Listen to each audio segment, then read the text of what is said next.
السلام علیکم ورحمۃ اللہ وبرکاتہ۔ محترم ناظرین کرام، عزیز بھائیوں، بزرگوں اور دوستوں، شیطان ہمارا دشمن ہے، کھلا ہوا دشمن ہے۔ اللہ تبارک و تعالیٰ نے قرآن مجید کے اندر یہ بتا بھی دیا ہے کہ ان الشیطان للانسان عدو مبین، شیطان انسان کا کھلا ہوا دشمن ہے۔ تو جب ہمیں پتہ ہے کہ شیطان انسان کا کھلا ہوا دشمن ہے تو ظاہر سی بات ہے کہ اس سے بچنے کے تمام تر احتیاطی تدابیر ہمیں اختیار کرنے چاہیے۔ لیکن مسئلہ یہ ہے کہ وہ ہم قرآن و حدیث کو چھوڑ کر اس قدر دور جا چکے ہیں کہ بہت ساری چیزیں، بہت سارے کام ایسے ہیں جو حرام ہیں، جائز نہیں ہیں، لیکن آج کل سماج اور معاشرے نے اسے معمولی سمجھ لیا ہے۔ انہیں معمولی چیزوں میں سے یا انہیں معمولی کاموں میں سے جو چیز حرام ہے اس کو آج لوگوں نے بالکل ایک نارمل اور کامن سا چیز سمجھ لیا کہ معمولی چیز ہے، یہ تو کچھ بھی نہیں ہے، شریعت میں اس کوئی کبھی چیز نہیں ہے، کوئی خراب چیز نہیں ہے۔ اس میں یہ ہے کہ شیطان انسان سے بھائی بھائی کے بیچ میں، اعزاء و اقربا کے بیچ میں، دوست احباب کے بیچ میں وہ قطع کلامی کرا دیتا ہے، قطع تعلق کرا دیتا ہے، ملنے کا نہیں، جلنے کا نہیں، بات نہیں کرنے کا، اس سے تمہارا برا چاہتا ہے، تمہارا بھلا چاہتا ہے۔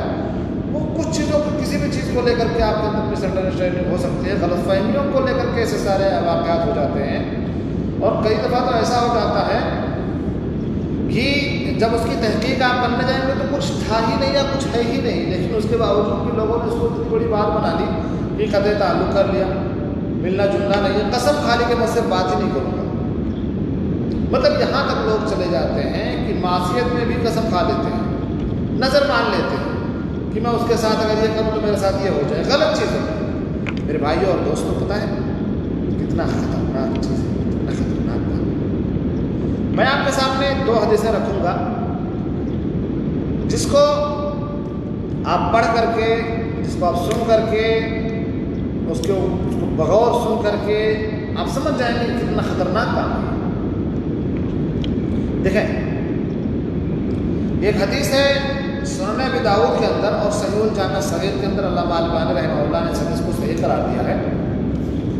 اللہ کے رسول صلی اللہ علیہ وسلم نے ارشاد فرمایا کہ لا یحل لمسلم ان یہجر اخاہ فوق 3 فمن حجر فوق 3 فمات دخل النار۔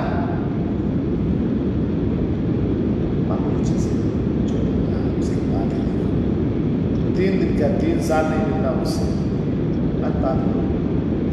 ایسا ہی ہے وہ۔ دیکھیں اللہ کے رسول صلی اللہ علیہ وسلم کیا کہہ رہے ہیں کہ لا یحل لمسلم ان یہجر اخاہ فوق 3 سال نہیں، 3 مہینہ نہیں، 3 دن سے زیادہ اپنے بھائی کو چھوڑنا حلال نہیں ہے، لاکھ عیب ہو اس کے اندر، لیکن قطع کلامی یا قطع تعلق 3 دن سے زیادہ نہیں کر سکتے آپ۔ اگر ایسا کر دیا آپ نے تب کیا ہوگا؟ اللہ کے رسول نے اگر فمن حجر فوق 3 فمات دخل النار، جس شخص نے اپنے بھائی کو 3 دن سے زیادہ تک چھوڑ دیا اور اسی حالت میں بغیر توبہ کے اس کا انتقال ہو گیا، مر گیا، دنیا سے چلا گیا، دخل النار۔ اللہ کے رسول صلی اللہ علیہ وسلم کہہ رہے ہیں کہ وہ جہنم کے اندر جائے گا۔ معمولی چیزیں ہمارے یہاں معمولی معلومات پہ چھوڑ دیتے ہیں۔ دیکھیں، یہ جو چیزیں ہوتی ہیں یہ یقیناً وقتی طور پہ ہمیں اور آپ کو تکلیف پہنچا سکتی ہے۔ جیسے کسی سے آپ کا کوئی اختلاف ہو گیا، کسی نے آپ کے خلاف کوئی بات کہہ دی، ایک ہی مجلس میں بیٹھے ہیں، 2 میں ہو گئے، 3 دن کے بعد تو ختم کر دیجئے نا، بات کر لیجئے، ٹیلی فون کر دیجئے، واٹس ایپ پہ میسج بھیج دیجئے، السلام علیکم بھیج دیجئے، نئی ملاقات ہو رہی ان سے۔ اگر آپ نے واٹس ایپ کے ذریعے سے السلام علیکم بھیج دیا تو پتہ ہے آپ سب اس سے مستاق ہو جائیں گے کہ اللہ کے رسول نے فرمایا کہ لا یحل لمسلم ان یہجر اخاہ فوق 3 یلتقیان فیورد هذا ویورد هذا وخیرهما الذی یبدأ بالسلام۔ ملتے ہیں، ملاقاتیں ہوتی ہیں آپس میں، ایک منہ ادھر کر لے گا، ایک منہ ادھر کر لے گا۔ اللہ کے رسول نے فرمایا وخیرهما الذی یبدأ بالسلام، بہتر انسان وہ ہے دونوں میں جو سلام سے پیش کرتا ہے۔ ملاقات نہیں ہو سکتی ہے، واٹس ایپ پہ جا کر کے السلام علیکم یار بہت ایسی بات ہو گئی، چلے معاف کریے گا بھائی میری غلطی تھی میں سمجھ نہیں سکا، اس سے کچھ بھی نہیں ہوتا ہے۔ خیرهما الذی یبدأ بالسلام، بہت آسان ہے، تواصل اجتماعی نے پوری دنیا کو آپ کی مٹھی میں کر دیا۔ یہاں بیٹھے پوری دنیا کو آپ دیکھتے رہیں، کہاں ریاض میں کیا ہو رہا ہے، دمام میں کیا ہو رہا ہے، خبریں دیکھیں آج کورونا کی۔ پہلے بھی بہت ساری بیماریاں آئی ہیں، سوائن فلو اور پتہ نہیں کیا کیا اور تعاون اور جیسی بڑی بڑی بیماریاں آئی ہیں، اس کے اندر لوگ مرے بھی ہیں، ہلاکتیں بھی ہوئی ہیں، لیکن آج پل پل کی خبر ہندوستان میں کیا ہو رہا ہے، پاکستان میں کیا ہو رہا ہے، سعودیہ میں کیا ہو رہا ہے، سعودیہ کے گھنٹے گھنٹے کی خبریں اپڈیٹ ہو رہی ہیں۔ اللہ تعالیٰ اس بلا سے سب کو محفوظ رکھے۔ میں یہ کہہ رہا ہوں کہ اس تواصل اجتماعی نے پوری دنیا کو آپ کے ہاتھ میں لا کر کے رکھ دیا ہے۔ آپ ایک دوسرے سے رابطے میں رہ سکتے ہیں، بات کر سکتے ہیں، اگر کوئی تلخ کلامی ہو گئی ہے جانا ضروری نہیں کہ آپ وہاں جائیں، ایسے ہی بات کر لیں، ایسے بات کر لیجیے، ٹیلی فون کر دیجیے، واٹس ایپ کر دیجیے۔ ایک اور حدیث کو صحیح الجامع کے اندر موجود ہے اور امام بخاری رحمہ اللہ نے الادب المفرد کے اندر ذکر کیا ہے کہ من حجر اخاہ السنہ فہو کصفک دم، کہ جس شخص نے اپنے بھائی کو 1 سال تک چھوڑے رکھا،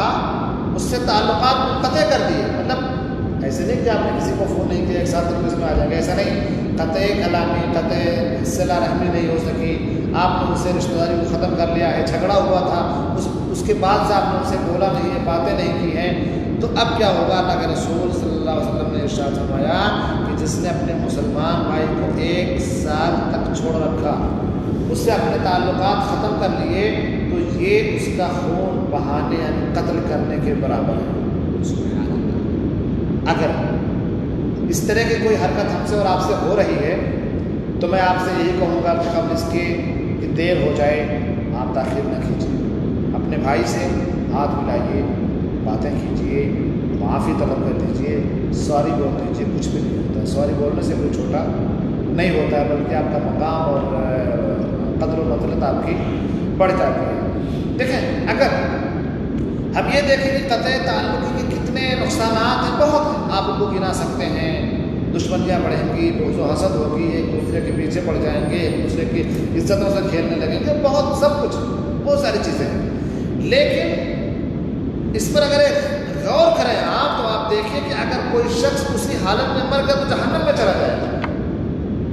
دنیا کے اندر آپ کسی بھی گوشے میں جائیں اور کہیں بیٹھ کر کے پوچھیں کہ آپ کو جنت چاہیے کہ جہنم چاہیے، آپ نرک میں جانا چاہتے ہیں کہ سورگ میں جانا چاہتے ہیں، ایک نمبر کا گنہگار کہے گا کہ ہم کو سورگ چاہیے، اور ہم یہاں دنیا کے اندر ہیں، نیک عمل کرتے ہیں، چھوٹی سی غلطی کے ذریعے سے کہیں ایسا نہ ہو کہ اللہ تبارک و تعالیٰ اٹھا کر کے آپ کو جہنم میں ڈال دیں۔ اس لیے میرے بھائیوں اور دوستوں، اگر ایسی کوئی غلطی ہم سے ہو گئی ہے اور ہم انسان ہیں، ہم سے غلطیاں ہوتی رہتی ہیں، تو اپنی غلطی پر مصر نہ رہیں، بلکہ ہم اپنے ان بھائیوں سے جا کر کے معافی کے طلبگار ہو جائیں جن کے حق میں یا تو ہم نے شان میں گستاخی کی ہے، یا ان کے ہم نے تلفی کی ہے، یا ان کو کچھ بھی کیا ہے، یا ان سے ہم نے قطع کلامی کر لی ہے۔ اللہ تعالیٰ سے دعا ہے کہ اللہ تبارک و تعالیٰ ہمیں ہمیشہ قرآن و حدیث کے مطابق عمل کرنے کی توفیق عطا فرمائے، ہماری زندگی قرآن و حدیث کے مطابق گزرے، اور آج کے اس دور میں ہماری کوئی دعائیں سے خالی نہیں ہونی چاہیے کہ ہم اللہ تبارک و تعالیٰ سے دعا کریں کہ اللہ تبارک و تعالیٰ اس بیماری کو اٹھا لیں۔ یہ کرونا وائرس جس کو پڑھ کر کے سن کر کے ہماری روحیں کانپ جاتی ہیں۔ اٹلی کے جو حالات ہیں وہ بہت زیادہ نامفتہ ہیں، 600 700 ہلاکتیں ایک ہی دن کے اندر ہو رہی ہیں۔ اس لیے سب مل کر کے اپنے دعاؤں میں دعا کریں کہ اللہ تبارک و تعالیٰ اس کو دنیا سے ہی اٹھا لیں۔ ہم پوری انسانیت کے لیے دعا کریں کہ اللہ تبارک و تعالیٰ اس کرونا وائرس کو دنیا سے اٹھا لے اور تمام لوگوں کو اس سے محفوظ رکھ دے، کیونکہ یہ خطرناک چیز ہے، اس سے ہلاکتیں اتنی زیادہ ہوتی، سننے میں آیا کہ اس سے جو لوگ ہلاک ہو جاتے ہیں ان کو نہ نہلایا جاتا ہے، نہ دفنایا جاتا ہے، نہ کفنایا جاتا ہے، ان کو اٹھا کر کے ایسے پھینک دیا جاتا ہے۔ اللہ تعالیٰ اس موت سے سب کو بچائے، خاتمہ بالخیر ہو، اور تمام مصیبتوں اور پریشانیوں سے اللہ تبارک و تعالیٰ ہم سارے لوگوں کو محفوظ رکھے، اور ہمارے اندر اگر کوئی غلطی کمی ہے، ظاہر سی بات ہے انسان غلطیاں ہیں، ہمیں ان کو دور کرنا چاہیے، اور اگر اپنے بھائیوں کے بیچ میں کہیں کسی کو اختلاف ہے تو اس اختلاف کو بڑھ کر کے آپ جو ہے پڑھ کر کے اس کو ختم کریں. کہیں ایسا نہ ہو کہ دنیا سے جاتے ہوئے آپ کسی سے آپ کے رشتے ختم ہو گئے ہوں, آپ نے رشتے توڑ لیے, قطعی کلامی کر لیے. اللہ تعالیٰ سے دعا ہے کہ اللہ تبارک تعالیٰ سارے مسلمانوں کو اس کو توفیق دے کہ ہم اپنی زندگی قرآن و حدیث کے مطابق گزاریں. صلی اللہ علیہ نبینا محمد وعلی آلہ وصحبہ وسلم. السلام علیکم ورحمۃ اللہ